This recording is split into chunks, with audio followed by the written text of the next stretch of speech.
Due to the security challenges the nation has been battling against, about 282 persons were killed in violent attacks across Nigeria in July 2019 alone. Reports have also stated that at least 97 other persons were kidnapped for ransom across the country. President Muhammadu Buhari's state, Katsina, had the highest casualties in July. How do we overcome the insecurity in this country? Well, we have still with us in the studio Abdul Hamid Tunji and Ngozi Akandu. They are both legal practitioners. Thank you very much for joining us, gentlemen. My first question comes to you, Mr. Akandu. In all of these things that we've been experiencing this year, we haven't really seen a deliberate move by government to deal with this issue, have we? Not at all. Not at all. We haven't seen any deliberate move by the government to deal with the security, situation in the country. Rather, what we have seen are kind of lopsided responses, where you don't expect, violence or a security situation to come up from. They are more concentrated on those areas, while the main security problem areas are being abandoned. Let's take, for example, the issue of the herdsmen and Boko Haram, who are ranked, among the top 5 security terrorist groups in the world, not even in the country. We are being asked to understand them, to show them understanding, to accommodate them, or to romance them, or something like that. While other, people like the IPOB, who are not even particularly violent, are being termed terrorist groups. So it's kind of lopsided, and it's not helping the situation and the security situation in the country. I got an information I think I was just reading about it today, where they have become so brazen that they come out on the roads and they begin to fire at people. But there are also people who are of the opinion that in Nigeria we like to name tag everything, being that even if they were not herdsmen, would attach every criminal attack or anything that is deadly to a group, because there was a time where every evil that was committed by militants. They were the Niger Delta militants. But I always ask the question, why do we have to give a dog a bad name? Not saying that these people do the wrong things. If we have an issue of criminality, insecurity, why not deal with the issue instead of leaving room for speculations? And that seems to be a thing in Nigeria. Why do we leave room for speculations until we start giving them names, herders, Fulani herders, or cattle rustlers, or now bandits? Why do we have to give it a name? If we deal with the issues head on, would we have to speculate or leave room for Nigerians to speculate? Well, I'm not throwing away the possibility of some people hiding under the guise of these people who have become prominent, to do what they have to do. But that is just the reality of life. The problem is that we have not, been encouraged or particularly set out to address the security issues in the country.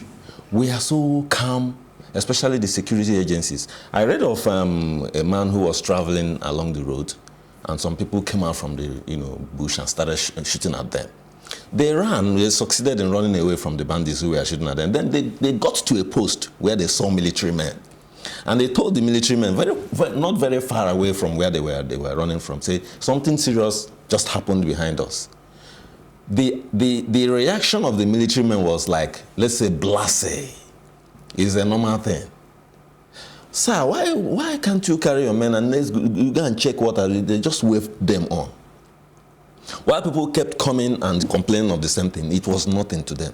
So why won't you see something getting out of hand, the security situation getting out of hand, when you have even the people you should rely on to protect you, to save your life, are not even doing anything about it. Instead, they run away from the scene. Before we come back to the security agents, in his word, not being competent, let's talk about the government of Muhammadu Buhari. When the president campaigned in the first term, they campaigned on 3 things. Insecurity, which was number 1. They literally put a nail on the Jonathan administration coffin with insecurity. talking mostly about Boko Haram and the Chibok girls. And also they talked about the economy and corruption. These were the three things that they campaigned on, and they promised that they were going to make good on those promises, especially in the next level. But looking at 2015 till now, it looks like the insecurity level has even gone higher. And one would wonder why, for an administration whose one of its core focuses was to fight insecurity. Where did they possibly get it wrong? They got it wrong from the position of politics. They play politics with all the issues. How do you mean? The anti-corruption is politics. The security, politics is there. The economy, there's politics there. So they play politics with all the issues. The major, whether they campaign or not about security, is their responsibility. By as part of Section 14 of the Constitution, the primary responsibility of every government is security and welfare of the people. So whether you campaign with it or not, is your responsibility and you must deal with it. But what we have seen is that it's a situation whereby the government sometimes play politics with all the issues on ground. In a situation whereby the government would jump citizens to call criminal names or tag them a particular name based on where they perceive they come from, you know, and from all this why that we have been having these issues, the Boko Haram, the S-Men, the kidnapping or whatever, we have not seen any major arrest or any major prosecution. So it appears it's being taken with a mere child play. You know, since the start of this crisis, I'm not aware that we have gotten a sophisticated weapons for our military, and that's why I laughed when he said they reported to those army and they were. You don't want them to die? They are also human beings. You can't just fight with people who have a more sophisticated weapon than you. You can't just be there. They also have life that just like I have. They are not special because they are army. They are army. They are special, but the life is just one, just like your own, just like my own. If they are aware that they are not protected, or they don't have enough equipment that can withstand those they are facing, I think the best thing for them is to play safe, and then they stay away from that crisis. I won't blame them. And my worry is that all these amenities that we're talking about, money are being provided for it. Money are being spent on it. Every time they borrow money for security, I don't know where this money comes from. The only thing I'm waiting for now is 2020. That's the only equipment that I know they say they are waiting for. They place an order. Yes, I'm waiting for 20, and I will not be surprised if we don't see it in 2020. And you know, the security situation in the country is getting worse by the day. Because the government is not doing enough to curtail because the government is not telling himself the truth. Because we are in this country when they were told that the Boko Haram has been disseminated, Boko Haram has been tactically defeated. The S-men are not a killer. The government that's the government talking. They are not the one killing. And okay, who are those killing? Let us know them. If they are not the one killing. We don't have time. And again, sometimes we tag them by their name just because we hate certain area. Because I'm aware that some people have been caught for certain crimes that are not even related to. Those people are not related to Fulanis, and they were taggers, S-men, by those who ate those particular. So as long as we continue to tag ourselves based on where we belong to, and the more we will be more insecure. Barsakanda, because we don't have time, we're wrapping up. In closing, like he said, security men are ill-equipped, number one. Where are we going to start? The police, they buy their kit. The soldiers recently, I said this yesterday, we have never heard in the history of Nigeria, soldiers went on a protest. They put out a video asking that they be given sophisticated weapons that can match the people that they're fighting. Wives of these officers at some point, I think 2 years ago, came out in a protest that their husbands have been abandoned in warfare. Welfare has not been taken care of. They had to come out and protest on behalf of their husbands. So, like he said, if these people are not protected or well kitted to fight the enemy, and the enemy in this case is criminality, where do we go from here? And where do we see Nigeria in the next 1 year? Because this is just a few months into the next level. And the crime and criminality in the country is also on another level. You see, I am not a prophet of doom. I'm just a realist. Now, let me tell you something. In those days when we were growing up, there used to be this concentration of criminal activities around the so-called unprotected or the vulnerable.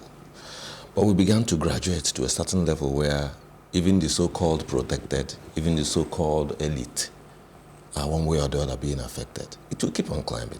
They will think that they are in a very safe situation, in a very safe position, and so on and so forth. But one day, it will come home to roost. It will affect you, and then you will take it more seriously. But one advice I want to give to Nigerians is a rejected man should not reject himself. You see, I've started giving my security and that of my family a very serious thought, since it appears that nobody is interested in whether you are alive or not. So what I'm advising Nigerians is to become more security conscious. In your environment, try as much as you could to protect yourself and to protect your children. That is what I would tell them. Okay, all right. Let them use their tongue and count their teeth and understand the advice I'm giving. Okay. Well, I want to say thank you to you, Tunji. Thank you very much, Barrister Kandu. Thank you, gentlemen, for being here. Thank you I very appreciate it. But we'll take a short break for our plus packages, and when we return, I'll be giving you my take. Stay with us.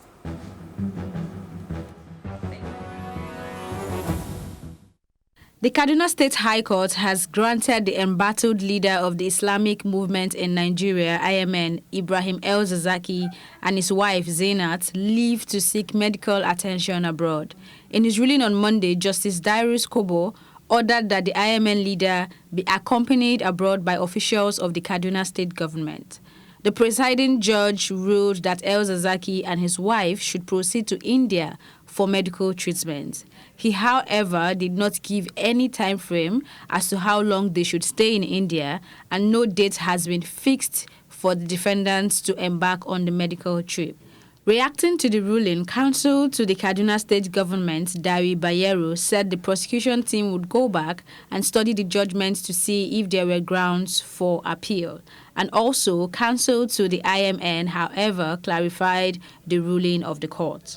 Today, the court read its ruling, looked through the medical report and said it believed that from the state of the medical report filed before the court that Malam is indeed in dire need of medical attention. We'll go and sit down and read the ruling and explore whether there is need for us to appeal against the ruling or not. But we have a month within which to go through and appeal against this ruling. Well, the matter was laid today for ruling on the application that was filed by the applicants, Malam Ibrahim El-Zakzaky and his wife, for them to access urgent medical treatments at the Medanta Hospital, New Delhi, India. Well, it's time for my take. Every single day, there is no good news. Literally, all that we report is bad news. So we have insecurity to deal with on one hand, and the people have a gag order not to protest or ask for good governance for one reason or the other, or because maybe some seer who's behind the scene has said, I foresee that if they protest, it will turn violent. So where lies the voice of the average Nigerian who wants to seek dividends of democracy, who wants good governance, who's asking, but you made this promise, but you promised to give me light, you promised to give me good roads, you promised to make my life better. And 5 years down the line, my life is worse than it started. Yes, you came to inherit some form of insecurity, but it has more than doubled. But then we cannot ask for you to do the right thing or do the necessary, because if we come out the only way we know how to, we might be shot at, we might be bitten by security operatives, we might be dragged, we might even end up in police custody. So I keep asking this question, and I keep asking those in authority, Mr. President, the security chiefs, where do we go from here if we continue in this pace? I keep asking, Mr. President, is this the Nigeria and the next level that you promised us? We need you to do all that you promised us to. And if you do not do what we ask you to do, Mr. President, we have every right to criticize and ask questions.